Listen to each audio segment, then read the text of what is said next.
Welcome in to another episode of my Dynasty Fantasy Football YouTube. Today I'm looking at some Dynasty sells. Make sure to like, comment, and subscribe. Let's go. Our first player, Josh Jacobs. So I felt like Jacobs was a sell all offseason, but he had a hot start to the season.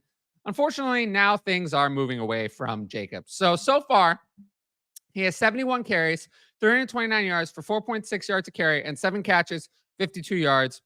10.8 PPR points per game.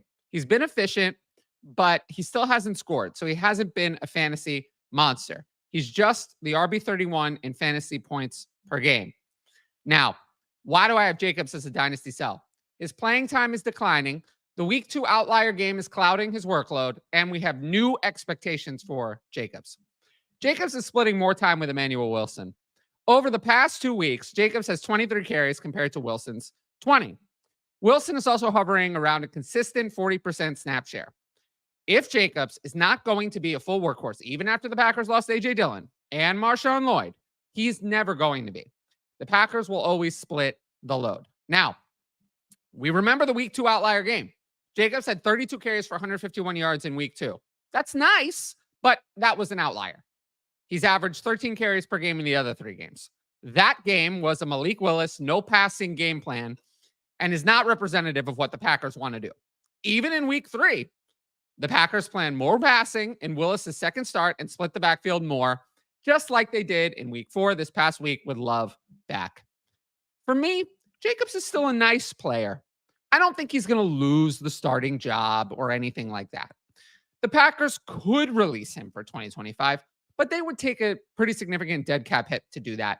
When they signed him to that free agent deal, it was really... If it was really bad, it could have been a 1-year deal, but it was really a 2-year deal. 26 and 27, there's really no guaranteed money at all. So it was really a 2-year deal. And then team options for the final 2 years. I think Jacobs will be back as the Packers starter next year. Marshawn Lloyd has done nothing at all. So I don't see why he would overtake Jacobs. I just don't think that Jacobs is the superstar that we saw for kind of a quarter in week 1 and for week 2. In Jacobs' entire career, he only combined receiving volume, efficiency, and carry volume in 2022. All of the other years, either there were no receptions, he was inefficient on the ground, or the overall volume wasn't there. He only really put it all together once, and that feels like an outlier. So, how to sell Josh Jacobs? I think some people still value Jacobs as a relatively young workhorse back. He's 26, turned 27 in the offseason. So, while that's not ancient, that's not young for a running back. There were a lot of versions of selling Josh Jacobs for a 25 first. Some where there was even more added to the 25 first. I would do that in a super flex pretty quickly. Now, if you can't get a 25 first, maybe you can get Michael Penix, a young quarterback in super flex leagues, who I think is going to obviously start at some point. I would easily rather have Penix over Jacobs in a dynasty super flex league. And then this last one, which I think will seem the most unappealing. 25 seconds and Blake Corum. Yeah, I get it. It seems unappealing, but in some leagues, you can't get a first for Jacobs. Let's say you're 0-4. You thought you were a contender. You're 0-4. You're going to need to move to a rebuild. If it's this or nothing, I would take this over not making a trade. So sometimes you're in a rebuild. Sometimes you can't quite get what you want. But this would be okay if I were desperate to move Josh Jacobs. Player number 2, Christian Kirk. Now, I don't think Kirk is a bad player at all, but I think this is a good selling opportunity. So far, he's had 17 catches for 169 yards and touchdown on 29 targets, 4.3 catches, and 42.3 yards a game. Those are his worst average numbers since 2020. Much lower in yards despite similar volume. He's been inefficient. He has 10 PPR points a game, 50th among wide receivers. It's nothing special. There are many wide receivers producing equal or better to Christian Kirk this year. So why is he a dynasty sell? Well, it's a good time because he's coming off 2 strong games. Both of them were without Evan Ingram, and Brian Thomas is really coming into his own, and that might be a problem for Christian Kirk. In week 4, this past week, Kirk had 7 catches, 61 yards, and he scored that touchdown on 12 targets. He really delivered for fantasy managers. In week 3, 8 catches for 79 yards and 10 targets. Again, really delivered. But both of those games occurred without Evan Ingram in the lineup. Additionally, the Jaguars were behind and Lawrence was throwing a lot in both games. Now, that might happen throughout the rest of the year, but maybe not every game will be an insanely negative game script, especially like the week 3 one was against Buffalo. Now, Evan Ingram was a monster in 2023 at 114 catches and 143 targets. To me, Evan Ingram, Christian Kirk, they're similar quality of receiving weapons. So when Evan Ingram returns, that is going to impact the targets that Christian Kirk gets. Evan Ingram is an important player.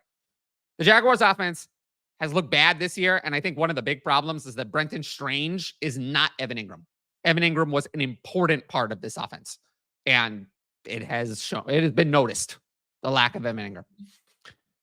And then we have Brian Thomas.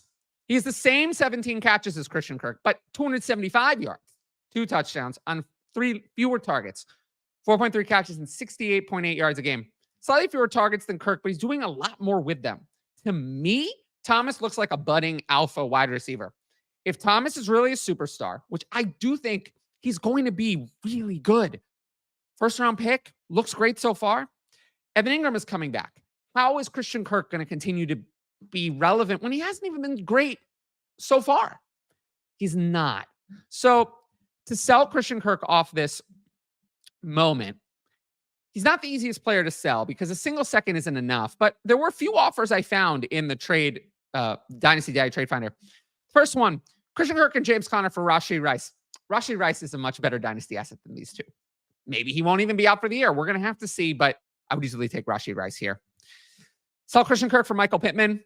Michael Pittman is still an alpha wide receiver. I know the situation sucks, but I would rather have Michael Pittman over Christian Kirk without a second thought. And then this last one, sell Christian Kirk and Jordan Mason for a 25 first. Now, this has to be in Superflex. In 1 QB, it's not really worth it. I know it seems a little bit light, but if you're rebuilding, let's say, despite having Jordan Mason, somehow you're 0-4. The 25 first is going to be worth more than that combination of players when we get to the offseason. So sometimes these are the moves you have to make to set yourself up for a dynasty rebuild.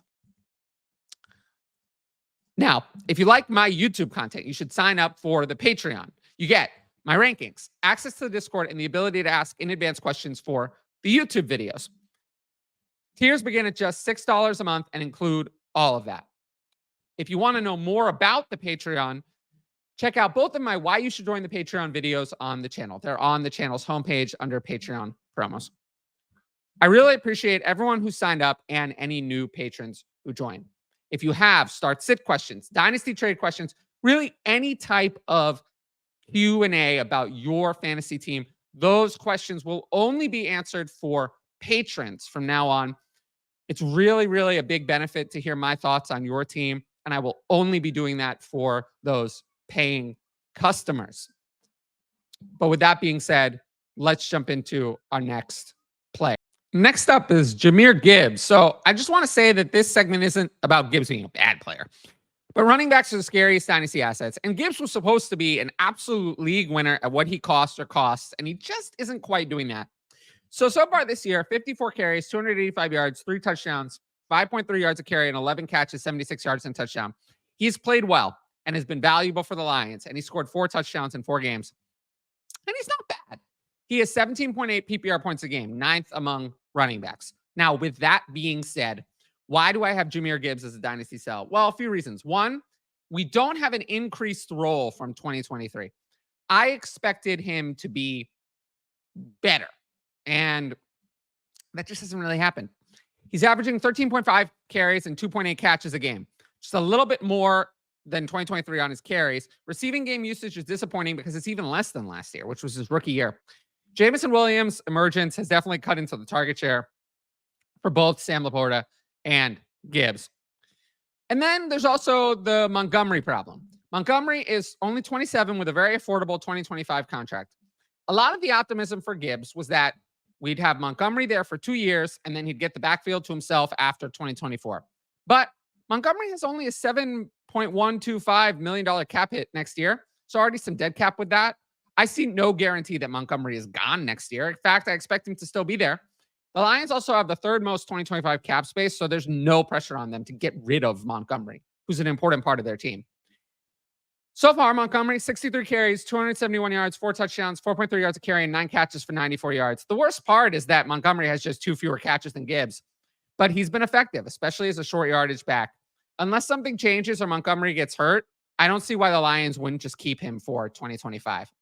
So, selling Jahmyr Gibbs. Now, I just want to reiterate this. Gibbs requires a high price to move. I'm not dumping Jahmyr Gibbs. I need a high price. Here, I'm going to show you 3 deals that I think are that. Deal number 1, Jahmyr Gibbs for Jonathan Brooks, Keon Coleman, and a 25 first. So, for me, it's hard for, in a Superflex league, any running back really to be worth much more than 2 25 firsts. Gibbs is no longer in that category. I'd say he's worth a teensy bit less than 2 25 firsts in a Superflex league. Now, Jonathan Brooks and Keon Coleman combined are probably worth more than a 25 first. So I would take this deal for Gibbs if I were desperate or rebuilding and just get that extra 25 first in the mix. But this was probably my least favorite of the 3. This next one's easy. Sell Jahmyr Gibbs for Nico Collins. Nico Collins, to me, is a clear difference-making wide receiver. Wide receivers, we know, last longer than running backs. They have more value insulation than running backs. It would be a no-brainer for me to move Jahmyr Gibbs for Nico Collins in a Dynasty league. And then this last one, sell Jahmyr Gibbs, 26 second, and Dontavian Wicks for Amon-Ra St. Brown, and 26 third.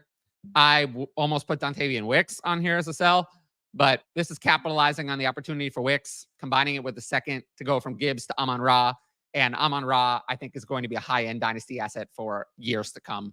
So I would easily do this trade to get to Amon-Ra St. Brown. Now, I want to cover a little bit of NFL news. We'll jump into 3 stories. Number 1, the Davante Adams trade destinations. Adams has demanded a trade from the Raiders. There's been so many teams interested. I don't want to get too much into speculation. For now, I'd say the Jets are the favorite. The Cowboys denied being interested. Brandon Cooks had that knee infection. Maybe that opens the door, but it doesn't seem like the Cowboys are that interested. There's a lot of teams that could use Adams. The Steelers, the Commanders. We're not going to get too much into it, but the trade is happening. It's when, not if. And where, not if. So he is going to be traded. It's just a question of where that is. My guess is this plays out over the next week, and we'll cover it on here when it does. Nick Chubb is practicing. Not much to say here, except I think it's cool. I haven't been impressed with the Browns running backs so far, so I think Chubb will be the starter in a committee upon his return with Jerome Ford, which is probably more like week 6 or 7 over this week. I don't expect Chubb to play this week. If you want to sell Chubb in Dynasty, wait until he's on the point of returning, whatever week that is, to do so. Don't do it now. You have to sell him to someone who's expecting to see him in their lineup, which we're not quite there yet, but we're getting near the return of Nick Chubb. TJ Hockenson was designated to return. Apparently, Hockenson's going to practice on Friday. Again, I think we're looking at a week 7 return here. And Hockenson will instantly be a top 6 tight end upon his return. I'm fine playing him the week he comes back because of how bad the tight end landscape is. Hockenson has almost gained value so far because of Kyle Pitts and Mark Andrews' struggles. There's just so few tight end options. He's still just 26, turned 27 in season. So, yeah, I'm still very in on TJ Hockenson for Dynasty. I'm not giving up on him at all. And, yeah, he's an instant starter when he comes back. Now, I got one Patreon question, pretty quick one. Well, we'll jump into that. Should redraft Jordan Mason owners trade for CMC? I'm going to say no. I have zero confidence that Christian McCaffrey is coming back. In redraft, I just don't buy these injured players who have indefinite timelines to return. I don't think Christian McCaffrey's career is over because he has an insane amount of guaranteed money for 2025. I do think he might take until 2025 to get fully healthy. So in redraft, I'm just looking at another direction. I'm not relying on CMC to come back and save my season. I just don't trade for injured players like this really ever. So yeah, the answer is in almost all cases, no. Now, if you liked the video, make sure to drop a like and leave a comment with your thoughts. As always, the best way to support the channel is to subscribe. And don't forget to hit that notifications bell so you can be notified about all my exciting content as it drops. Of course, if you want my best fantasy football advice, it's available on the Patreon. You can click the link, top right corner. Patreon.com/fantasy advice. You get Dynasty, start sit, redraft, and more. And every sign up helps support my independent fantasy football content. But once again, thanks for watching, and I'll see you all later.